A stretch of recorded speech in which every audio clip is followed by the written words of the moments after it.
I'm Richard Clarke. I record these talks every day as a way to deepen my inquiry. Listen each day and deepen your own practice. Welcome. I'm reviewing and commenting on the book Talks with Sri Ramana Maharshi. Today is from Talk 398, Part 3. Maharshi. If the individual is sought, he is nowhere to be found.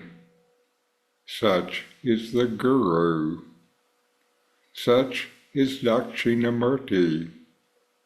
What did he do? He was silent. The disciples appeared before him. He maintained silence.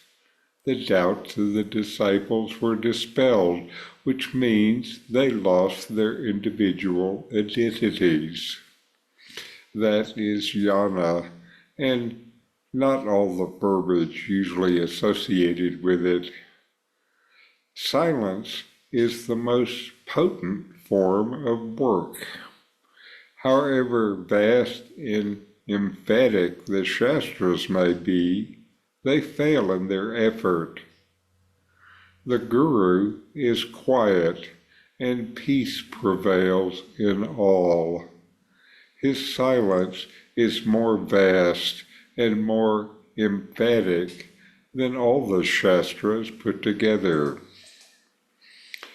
These questions arise because of the feeling that having been here so long, heard so much, exerted so hard, one has not gained anything.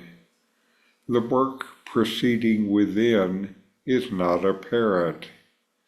In fact, the Guru is always within you.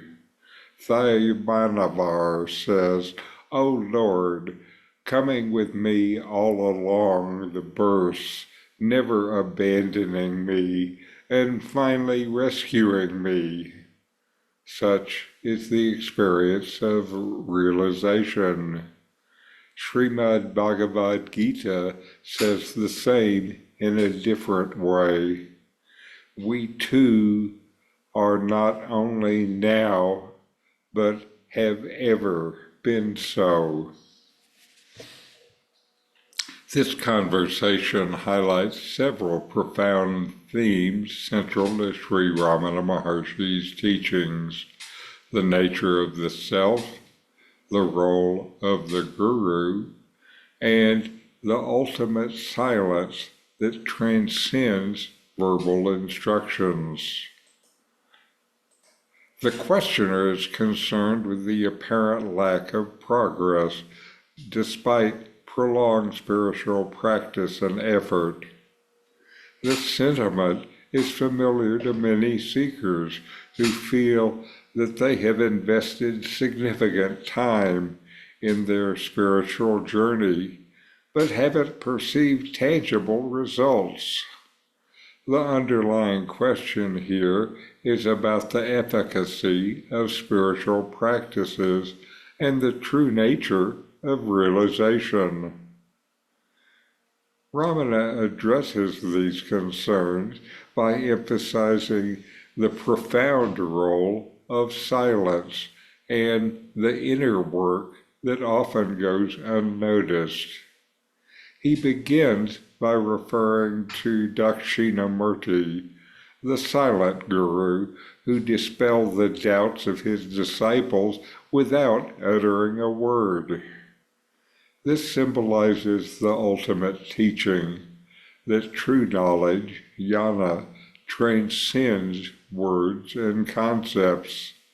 The Maharshi states that the silence of the Guru is more powerful than any verbal instruction or scripture, shastras.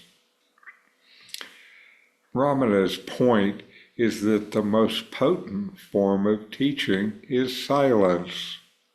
While scripture and spoken teachings are valuable, they're limited in their ability to convey the ultimate truth. The true guru's presence and silence have a profound impact on the disciple, leading to the dissolution of the ego and the realization of the self. This process might not be apparent externally, but it is deeply transformative. The dialogue also touches upon the concepts of happiness and suffering.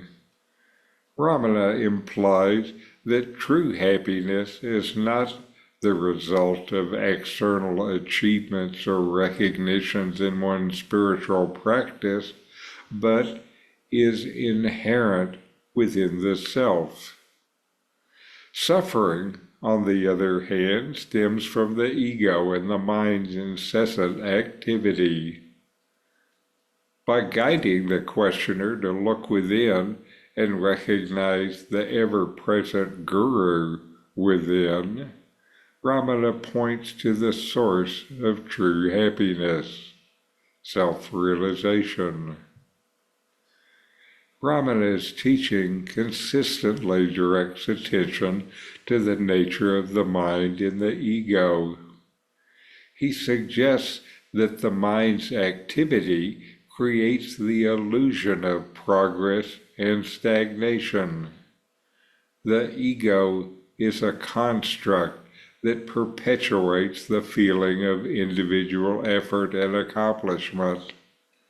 In reality, the self is ever present and untouched by these fluctuations.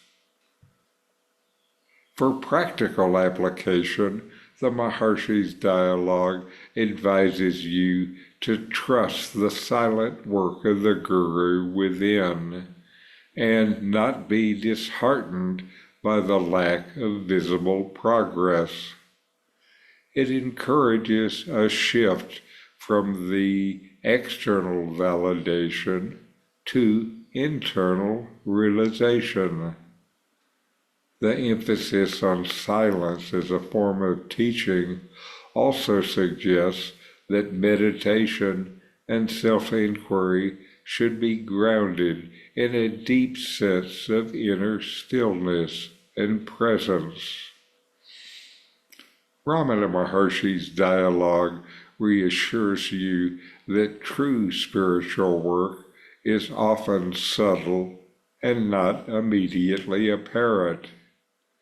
By illustrating the profound impact of the Guru's silence, Ramana directs you to recognize the inner Guru and the silent transformative work happening within. This understanding helps demystify the journey of self-realization, offering a deeper sense of trust and patience in the spiritual path.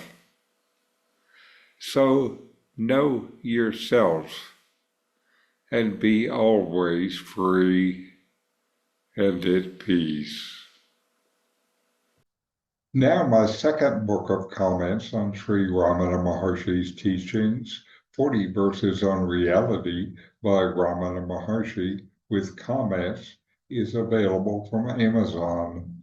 The link to both books is in the video notes.